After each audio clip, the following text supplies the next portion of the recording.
Il y a 7 ans de cela, Joban Carrer Consulting a vu le jour au Mali. Depuis lors, grâce à un accompagnement professionnel et rigoureux et à des partenariats solides avec les entreprises, nous nous sommes affirmés comme un acteur de référence dans le secteur des ressources humaines. Nous avons développé une expertise avérée dans le domaine du recrutement, toutes catégories confondues, de la gestion déléguée, de la formation, des études RH, du conseil RH et d'accompagnement administratif. Aujourd'hui, c'est vers la Côte d'Ivoire que nous tournons notre regard et notre énergie. En Côte d'Ivoire, l'ambition est là, la volonté politique est réelle, mais le chemin vers l'émergence passe inévitablement par une question sérieuse que nous posons. Comment doter chaque Ivoirien, chaque entreprise ivoirienne des compétences nécessaires pour faire face aux défis du XXIe siècle? C'est grâce à cette question que JCC-CI souhaite contribuer à répondre par nos formations, nos formations sur mesure, nos audits RH, notre accompagnement à la transformation organisationnelle et notre intégration à l'intelligence artificielle dans les processus de gestion de talent. Nous voulons être un partenaire stratégique du développement des compétences en Côte d'Ivoire. Notre mission est claire, transformer les ressources humaines en un véritable levier de croissance.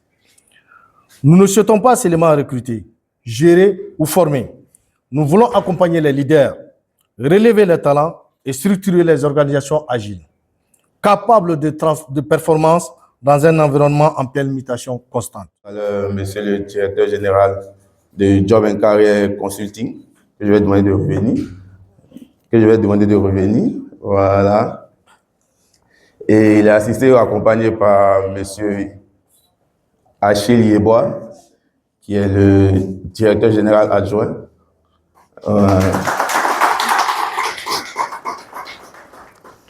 Alors, il y a moi-même, Michael Trabi, associé gérant du cabinet Performance Challenge Consulting, partenaire, et je suis au niveau de la direction des opérations, au niveau de Job and Career Consulting. Voilà. Stratégiquement, pour développer l'aspect formation, on a décidé de s'associer, de sorte à ce que les compétences jumelées puissent produire encore du meilleur. Déjà, la compétence au niveau de tout ce qui est recrutement RH.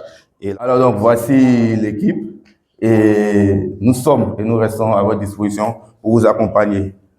Je vais appeler les doyens de nous rejoindre sur les chaises d'invités spéciales pour ce panel. Monsieur Kra, voilà, Monsieur Soro. Les compétences, avoir les savoir et savoir-faire, savoir-être, etc., l'expérience pertinente qu'il faut, et également pouvoir s'adapter, n'est-ce pas, aux nouvelles formes de travail, parce que tout évolue. Voilà. C'est un peu comme ça qu'il faut comprendre le terme d'employabilité. Artificielle. Donc, du coup, vous avez des collaborateurs, souvent, si vous, le patron, vous n'êtes pas averti des nouvelles technologies, vous allez vous laisser gruger. Ouais. Vous avez des collaborateurs, la première chose qui m'est arrivée, c'est que je voudrais rencontrer et recruter une demoiselle que j'ai reçue au bureau. Et après, elle me dit que je peux être une bonne assistante pour vous parce que je sais rédiger, je sais faire ceci, cela, tout ça. Et elle me dit, vous trouverez en exemple le rapport de notre rencontre. Et elle m'a fait un rapport détaillé. Vous savez ce qu'elle a fait? Elle avait enregistré la conversation. Arrivée à la maison, elle a mis un outil l'intelligence artificielle, IA. Qui a retranscrit, elle a lu. J'ai trouvé ça ingénieux, mais ce n'était pas cette compétence que j'avais besoin. Donc, nous, aussi bien au niveau des entreprises, on n'est plus au stade de l'adéquation forcément formation-emploi, mais l'adéquation formation-business. Et il faut apprendre aussi la valeur du travail à ceux qui arrivent. Moi, je suis souvent effaré de voir qu'une personne qu'on recrute nouvellement, qui n'a pas encore approprié même la culture de l'entreprise, ou bien qui sait même pas encore, qui n'a pas vraiment pris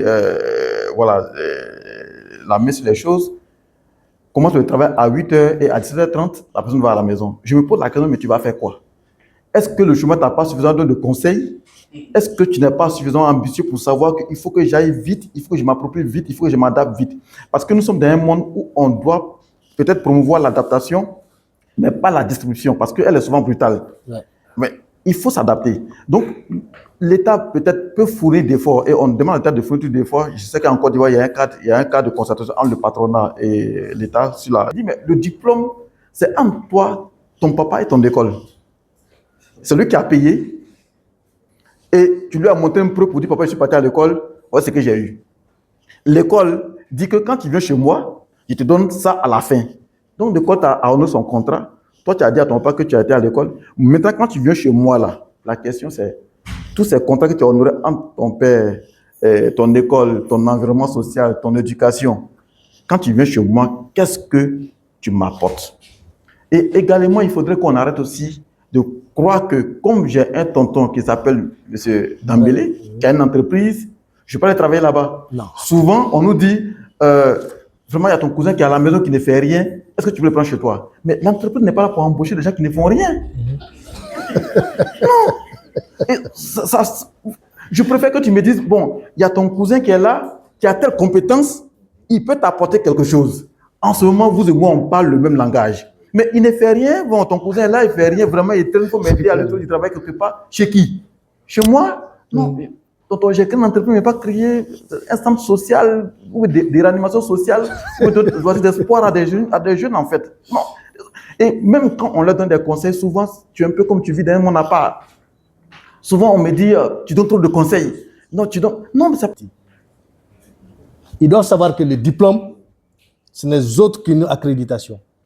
Tu as un métier de comptabilité, j'ai un diplôme de comptabilité, ça me permet seulement de postuler. Ça ne peut pas me donner un boulot.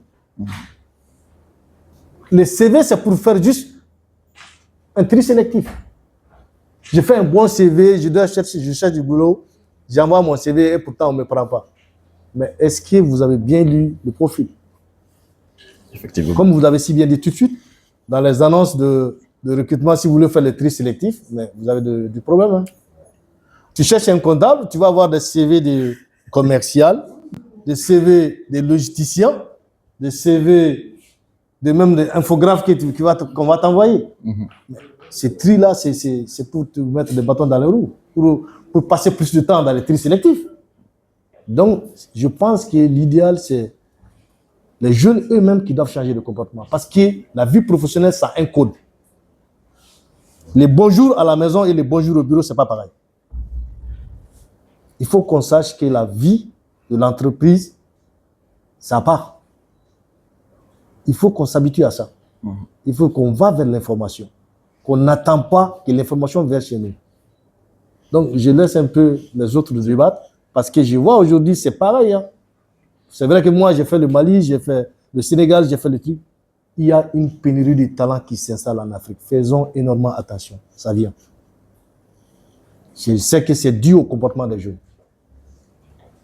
Comme vous l'avez si bien dit, le premier responsable il rentre au bureau, il vient à 8h, tu trouveras que c'est lui qui part à 20h.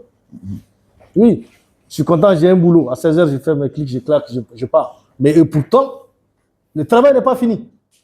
Il y a des trucs que vous devrez apprendre avec les autres. Pourquoi ne pas chercher à savoir? Voilà. Donc, sans tarder, je vais laisser le soin au doyen de parler un peu plus par rapport à ça, le comportement des jeunes par rapport à cette employabilité que nous-mêmes on parle.